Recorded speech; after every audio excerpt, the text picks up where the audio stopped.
Hi besties, welcome back to my channel. I don't usually do a lot of sit down videos, and I've been contemplating on if I wanted to upload this video or even make this video, but I had someone tell me that you never know who you can help, so I'm gonna be very personal with y'all.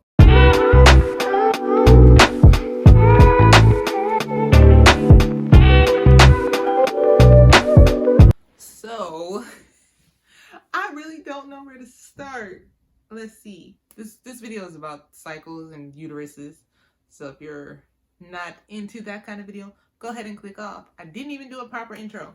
My name is Miss Leah Baby, but you can call me Leah. I have been a sufferer of heavy menstrual cycles and bad cramps since, I won't say it didn't start with my cycle.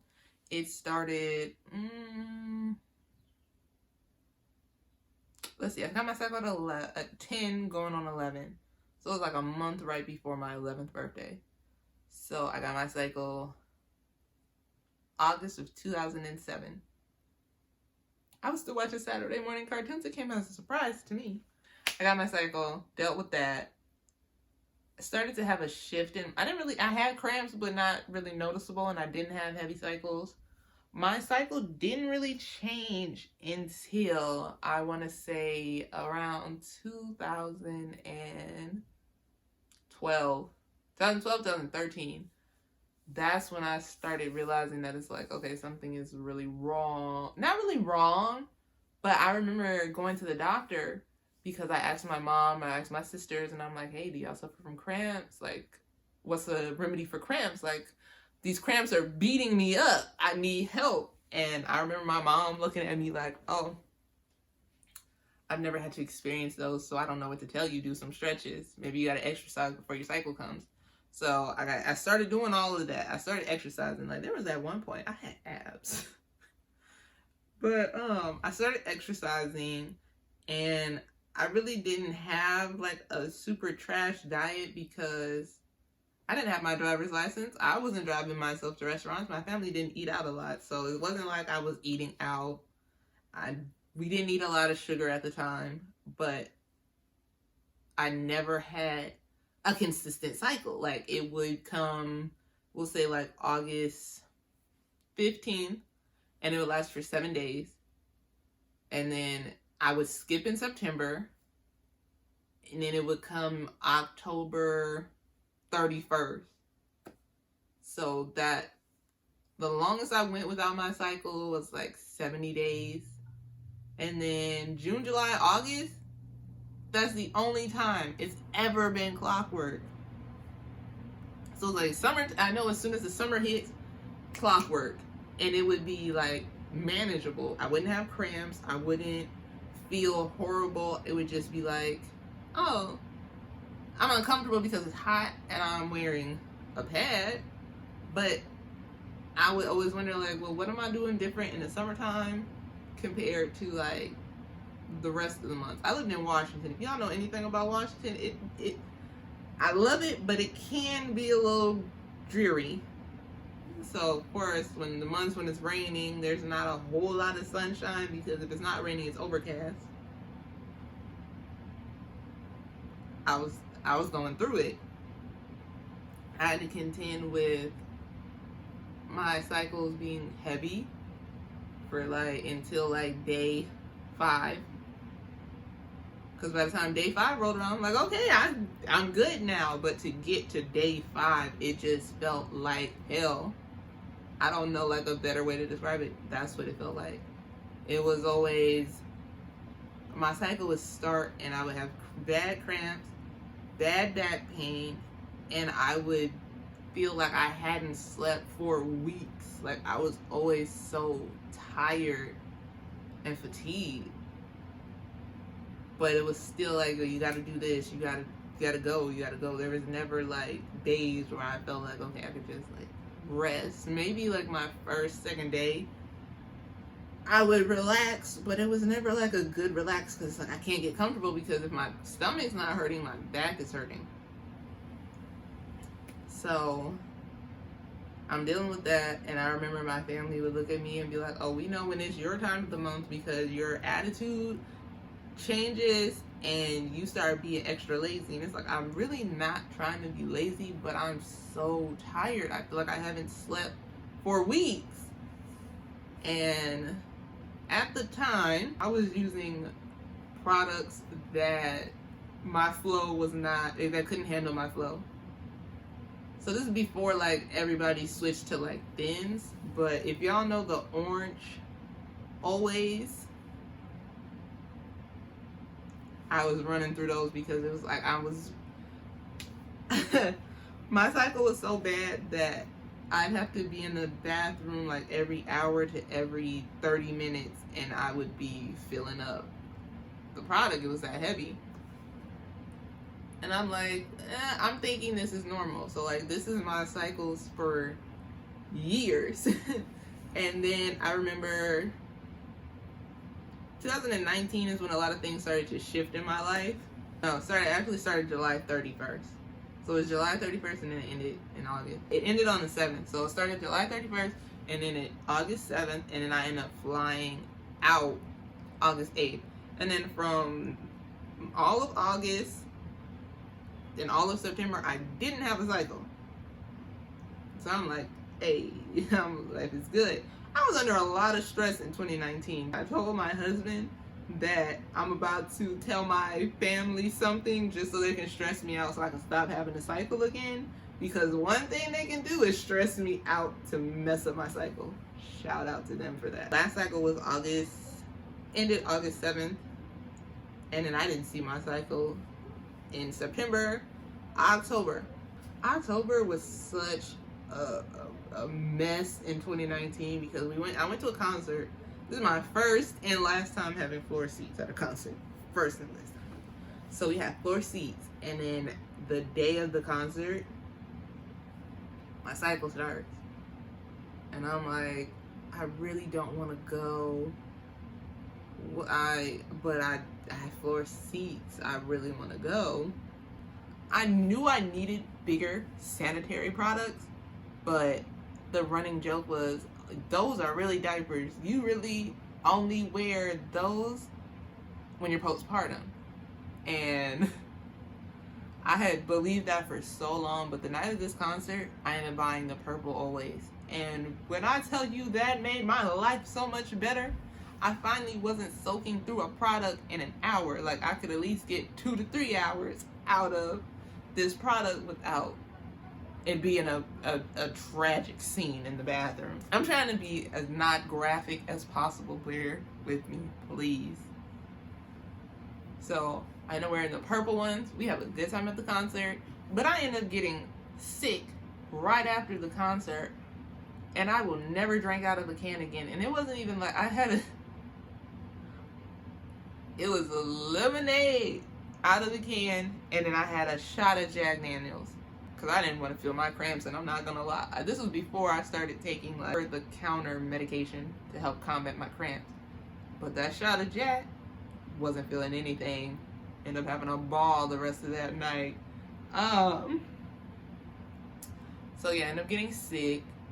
Stayed sick for like the duration of my cycle, and maybe another week. I was sick for maybe like the beginning half of October. It was bad. They thought I had strep, but it wasn't strep. That was his own little thing.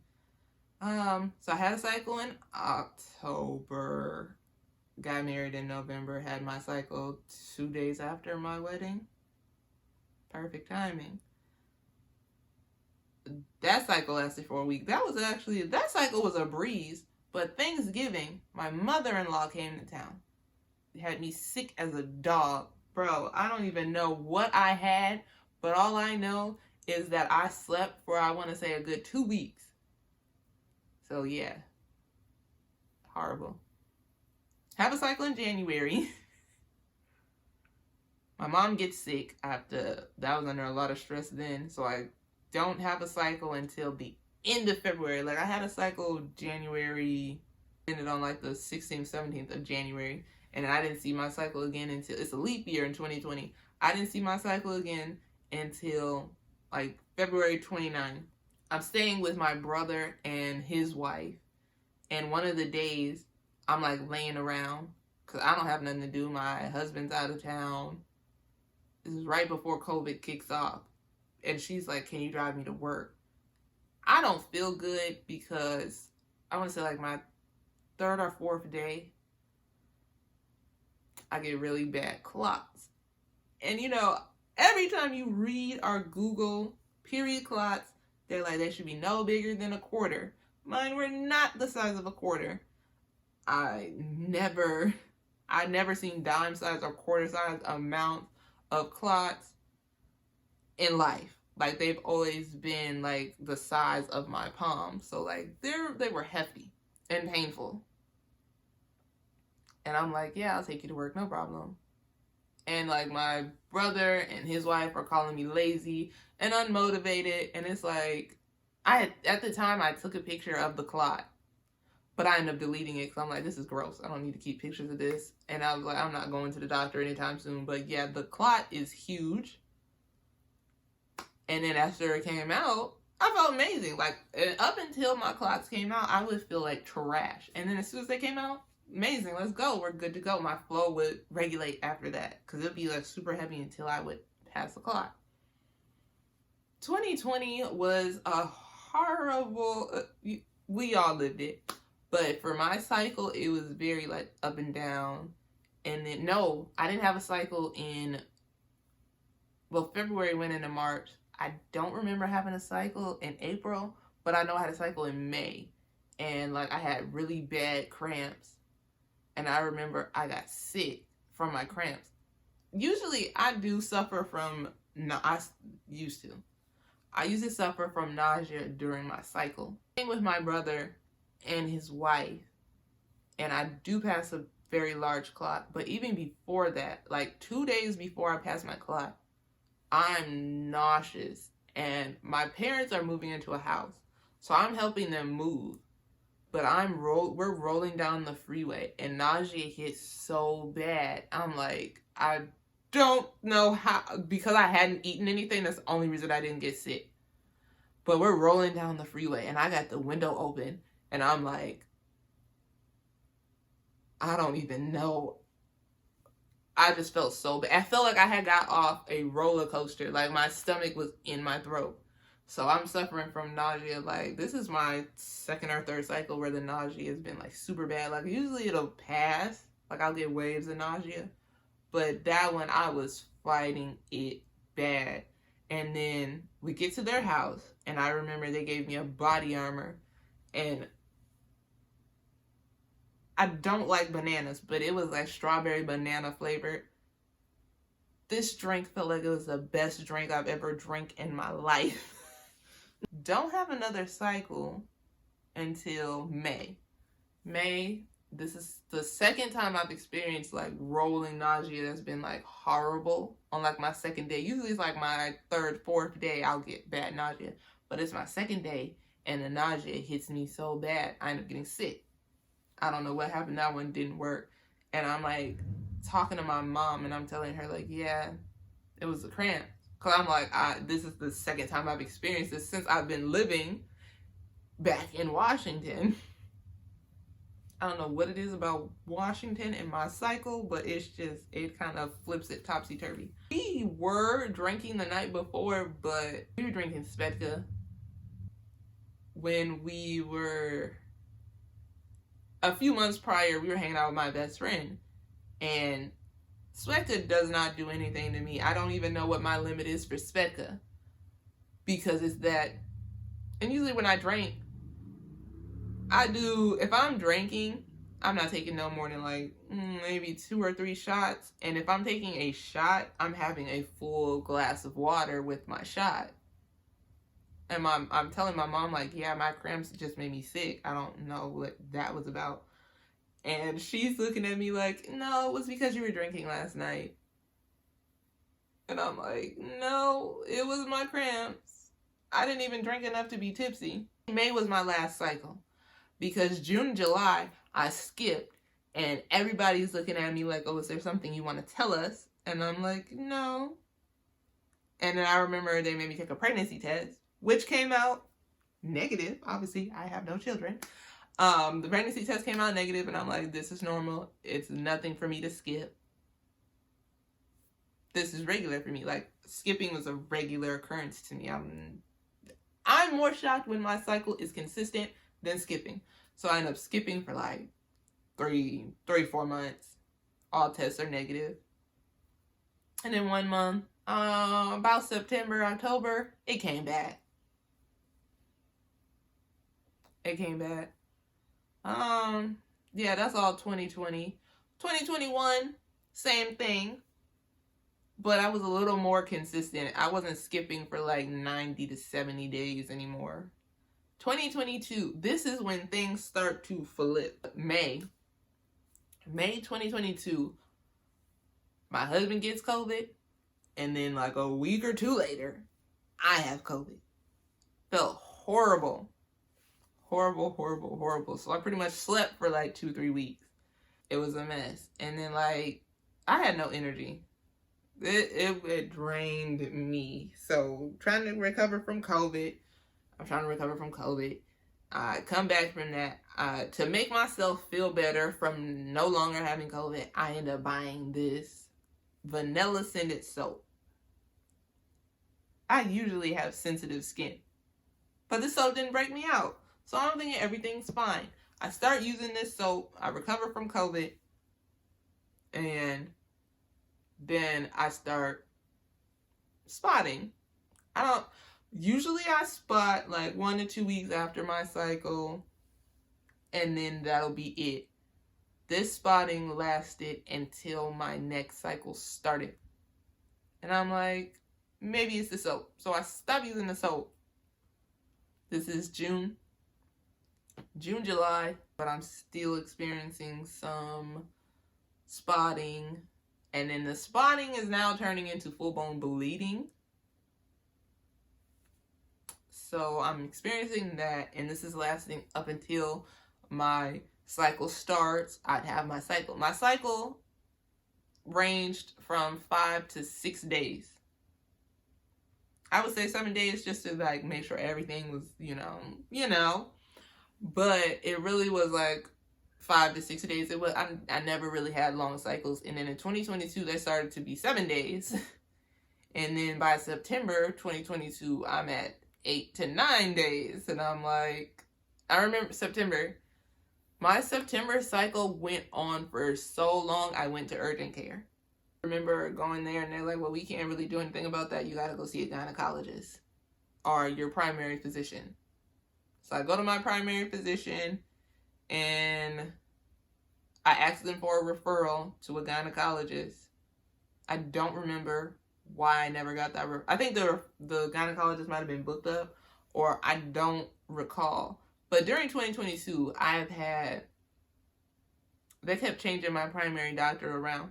September, October, I asked them for a referral. I find a doctor.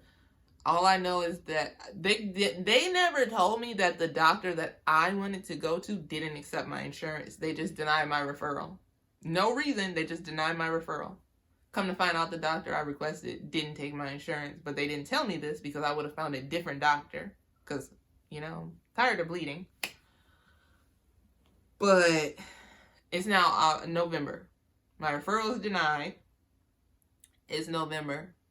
I had a cycle in October, so I wasn't due to start my cycle until November 18th. November 6th, we go to the Millennium Tour. We leave the house, everything is fine. I'm having a normal day. By the time we get to the arena, I'm having a little bit of spotting, and I'm like, oh, okay, whatever. Put on a liner, thinking that's going to be enough. Was not enough. I end up passing a couple of like really medium to small size clots. I'm not on my cycle, but I'm passing clots. Don't think nothing of it, because I'm trying to enjoy the Millennium Tour, but I end up bleeding so heavy I end up staining my jeans. I've never I've never bled onto my clothes before, so this is new to me, and it not being my cycle. So I'm thinking my cycle starts. We're supposed to stay in the city. At first, I don't want to, but by the time we get back to the hotel and I clean myself up, there's no more blood. Like, it just started and stopped for like 3-4 hours. So we stay. Next day, nothing. Next few days, I have on and off spotting. And this goes until my cycle starts on the 18th. That I have on and off spotting. It was like 1 day on, 1 day off. And that became my normal for the next few months. So I have a car accident in January. And so because of my car accident, they had to do some scans and blood work. And I haven't had a cycle since like early December. I haven't had my cycle for like the whole month, but I wasn't really thinking nothing of it. And they're doing the scans and everything. And they find a cyst on my left ovary, but it's a really small cyst. So there's cyst on my left ovary there, and they're like, okay, you might want to go to your doctor, talk about that, if anything, whatever. But the main thing that my doctor and even the ER staff was concerned about was the fact that I had low iron and low vitamin D. I've been bleeding for the last 6 months, we'll say. Of course I'm going to have low iron and vitamin D. I'm barely getting out the bed. Like, my mood was so bad that there'd be days my husband comes home from work and I don't have the curtains open and I just want to be in the dark. Like, I felt bad because it's like, I always felt like I was on my cycle, but I wasn't bleeding enough to be on my cycle, but I always felt like I was on my cycle. So that was its own journey within itself. But I was trying to go to school, but that didn't work out at the time. But I'm now going to the doctor. We're in February. I'm on iron supplements and vitamin D supplements, and then they sent me to a hematologist. And while at the hematologist, I'm telling her, like, she's like, well, she wants to do all these unnecessary tests because I'm started to advocate for myself, like, hey, my iron is low because I don't eat, because my body's under duress, and I'm bleeding every day. Like, even while I'm sitting there at their office, I'm bleeding. And she's like, well, I don't think I did not like that hematologist. I went to one appointment and I never went back. Because by the time I went to her, so February they get me on iron supplements, and I don't see the hematologist until April. So from February to April, my iron levels are going up, but they're not going up as fast as she wants them to, and she wants to have me take all these other tests to see if I have these issues, and I'm telling her, like, hey, I'm bleeding really heavy. And when my cycle, I'm bleeding throughout the month, and then I'm still having a cycle on top of all this other outside bleeding. I remember there was 1 month I laid down and I took a nap. I took a nap for 2 hours, and then by the time I went to the bathroom, I bled through the pad. I told y'all, I'm using the purple pad, so you know that's a big pad to soak the entire pad of. Sorry for being graphic. But I soaked that entire thing in 2 hours. Oh, it really was like 1.5 hours. I'm like, you know, something's got to give because I am tired of doing this every month. And it was I don't remember what month that was, but that was around March or April. And then, because of my car accident, they gave me naproxen. Prescribed the naproxen, my cycle ends up starting. When I say that was the peacefulest cycle I've ever had. And the main thing that they would say to take if I was experiencing like pain, my entire childhood was like, if you need it, take a Tylenol. But Tylenol has never worked for me. It's like, okay, if I have a headache, maybe the Tylenol will work. But anything else, no. Go to the hematologist. Don't like her attitude, because she's like, I don't think your cycles are that heavy to be affecting your arm. And I'm like, well, I guess this is why you're not getting paid to know what's going on with my cycle. When still going to my primary physician, because I'm telling them, hey, they say I have a cyst on my ovary. What is causing this cyst? Is it growing? Is it shrinking? What's going on? I'm like, yeah, I know my iron and vitamin D levels have an effect on my life, but now that I'm taking iron supplements and I'm taking vitamin D, why am I still bleeding? If, y'all thought that that was going to fix it. My iron's going up, but I'm still bleeding. So this was April. May, I'm still complaining about bleeding. And then June, they finally get me a transvaginal ultrasound. So I go do my ultrasound. My cycle was a week prior to this ultrasound, right? So, usually a week after, you shed your endometrium lining on your cycle. That's what that is. That's cleaning that out since you ain't get pregnant. So, my appointment is June 26th. My cycle ended. We get to the ultrasound. Cyst is still there. And they can see my endometrium lining. My endometrium lining is at 18 centimeters. And then I go back to my primary physician and they tell me, oh, it looks like you're not shedding your entire lining when you have your cycle. We want to put you on progesterone. I think I'm saying that right. So it can clean out your entire uterus. The cyst is still there, but it's not growing, it's not shrinking. And I'm like, okay, let's do the progesterone since it's not birth control. But we don't do the progesterone because I have a peanut sensitivity and the progesterone is made in peanuts. So it would have been fixing one issue, causing another. But I'm still bleeding. And then they finally, let's see, this is June. July, August, September, I have to suffer through, and it's July, August, September, I'm suffering through bleeding. October, they finally get tired of me coming up complaining, and they give me a referral. It took a year to get a referral to a gynecologist. Yes, I was asking. I was putting in requests for referrals, but it took a year. So a year later, I go to the gynecologist. The referral I put in, I wanted a woman gynecologist, and they ended up giving me a man gynecologist. So I wasn't too happy about that, but honestly, I just was tired of bleeding. So went to the gynecologist, and August, they give me another pap smear, because they're like, well, maybe it's an infection, or maybe it's something. My pap smear comes back negative for everything. Everything's clear. I don't have an infection. So they're like, okay, well, it's not an infection. You're not shedding your entire endometrial lining. They give me my referral to the gynecologist. And at this referral, I have another pap smear because he wants to do it himself at his office. And then I have another transvaginal ultrasound. This ultrasound, the cyst on my ovary is gone. Don't know when that fell off, but that fell off. My endometrium lining is at 18 or 19 centimeters again. After we do all this and they read off what's going on, they finally diagnose me and let me know why I'm experiencing heavy cycles, and the correct term is breakthrough bleeding, not spotting. Spotting and breakthrough bleeding are two totally separate issues.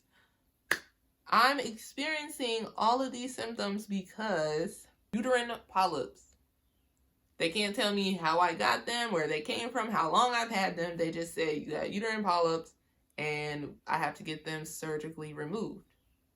I don't even know what the progesterone would have done had I taken it for polyps. I don't know if it would have cleaned it out. I don't know if that would have been a good way to get that through, but I have to get a DNC. I'm gonna put the definition of that to remove my polyps. That's scheduled for November 6th. That's the first Monday in November. I had to take another pregnancy test. So I'm taking a bunch of pregnancy tests. I'm taking a bunch of pap smears. I'm getting a bunch of transvaginal ultrasounds. And then I finally get to a gynecologist. They tell me that it's just uterine polyps. And then so, of course, now knowing that I have uterine polyps, I go home and I start Googling uterine polyps. Googling and Googling and Googling and Googling some more. I spent about a week trying to Google, what causes uterine polyps? Can they come back? You never hear a DNC. I'm going to be honest. I was ignorant to all that DNCs would cover. And so was my insurance company, because my appointment was scheduled for Monday. And on Wednesday, they're telling me that I need My appointment is scheduled a month in advance, mind you. 5 days before my appointment, my insurance company is telling me that my doctor, my primary physician, sign off on my procedure to make sure that I really have polyps. And I'm like, no, I'm not gonna lie, I was a little upset because I was like, y'all are trying to interfere with the surgery that I need, and you seen that I'd had this procedure scheduled for a month, and y'all wait 5 days before to make me scramble to have to get my doctor's signature. Thankfully, my doctor was up on it. So, I have my DNC. I remember they introduced me to an anesthesiologist. He stuck a needle in my arm and gave me some oxygen, I guess. I don't know. I just remember they put the stuff in my nose and the room started to spin. That is the last thing I remember. And then I woke up and I'm in the car and we're like 5 minutes from the house. But when I woke up, the cramps that I had, I was like, oh. Felt like I was having period cramps again. For 2 weeks, my body's cleaning itself out for those 2 weeks post-op. I go back for a follow-up and he says, it was just polyps. You're good to go. I have a follow-up appointment May 20th to make sure everything is good. And I have the app for the doctor's office and I'm reading, they put the notes in there. They said it was 9 blocks of polyp, and they end up being, they had the dimensions, so I calculated the dimensions. It was 21 centimeters of polyps that they removed from me. So, yeah. I still don't know where they came from. The possibility of them growing back is slim. A lot of the search polyps usually are common in women in their late 30s to 40s, like right before menopause. So that's scary. Since being post-op. So my cycle started 2 weeks after my procedure. And then December, January, February, March. Clockwork. My cycle was at the same time each month. And when I tell y'all, I feel like there's something wrong with me because I haven't had a cycle this easy breezy since I was like 11 years old. I don't know how to feel, and I feel like if I talk about it or I enjoy it, I'm going to jinx it. But I was April was the first time it was like a week later. It was technically 6 days late. It ended up being 6 days late. But even though it was late, I still didn't have a terrible cycle. I feel so much better. Like my mood has regulated so much. I don't feel like a zombie when I'm on my cycle. I don't dread my cycle starting because it doesn't feel like I'm going through hell. Like even my cramps have gotten better. I don't have like super heavy or bad cramps, but my back hurt. And then while at the gynecologist, I learned why my back hurts so bad on my cycle, and I have a retroverted uterus. They showed the little, you can see on the ultrasound where my uterus sits. My uterus is in a partial S. I don't know if it can straighten out naturally on its own, but the only issue that it causes right now is that it causes back pains on my cycle. But other than that, I had no idea it was retroverted. If y'all have any questions, if you think you might be suffering from polyps, I get second and third opinions because they don't like to diagnose women. Like, they act like when we say our cycles are bad, that we're just being over dramatic. You're not being over dramatic. Let me be the one to tell you, you're not being over dramatic. And if you have people telling you that you are being over dramatic, cut them off. I was being over dramatic. I thought I did not know how to manage my cycle. I thought I was a terrible woman because I see women who are still functioning and going to work and living their life on their cycle, and at the time I could not do that. I remember calling into work on my heaviest days of my cycle because I couldn't do it. And now I don't have that. I mean, I don't want to work on my heaviest day. I still take that day off, but it's not like forced. If I had to, I could, but now it's like, okay, life is great. I don't even have hormonal headaches as bad as I used to, because last year, two years ago, the hormonal headaches were bad and they would last for like 3-4 days. Now, even my acne has gotten better when it comes to my hormones. I might get 1 or 2 pimples, but I used to have bad breakouts, and even that's improved. So it's feeling much better. Still having like normal cycles, so that's all that I can be thankful for. I'm very thankful to my doctor. I am thankful to actually going and like doing it, because I would drag my feet when it comes to the doctor. I don't need to be there.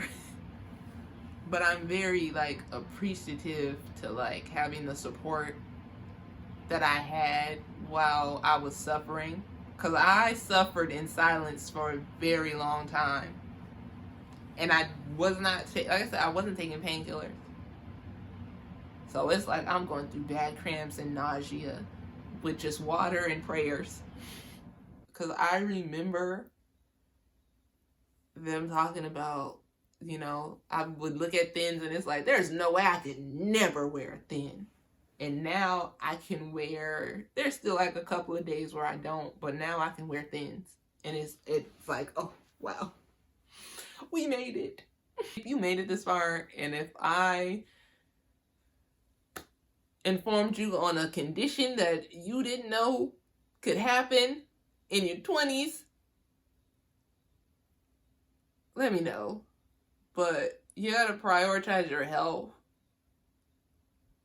because during my not knowing what was going on, when you search it out, let me clarify, when you search for it, you see videos for PCOS and endometriosis and fibroids. And as I'm going to the doctor and they're telling me that I have none of these, I'm like, well, what's going on? This isn't normal. It's scary, but getting on the other side of being scared is such a relief, because I did not think that I would feel like this in a long time. But I didn't think it was possible for me. I thought that I was going to suffer through cramps for life. I remember my sisters telling me that, oh, being pregnant is great because you get 9 months of no cycle. And I'm like, maybe. But one of the main reasons, well, I'm scared of having a child. I'm scared of going through childbirth. And that's probably the main reason I don't have a child right now. And then having 21 centimeters of polyps, I really don't know what my fertility was looking like at that time. So I'm gonna go to the follow-up and see if things are better, but no polyps. Life is looking up. If you made it this far, please leave a like, comment, and subscribe. I'm Leah. Thank you for watching. Bye.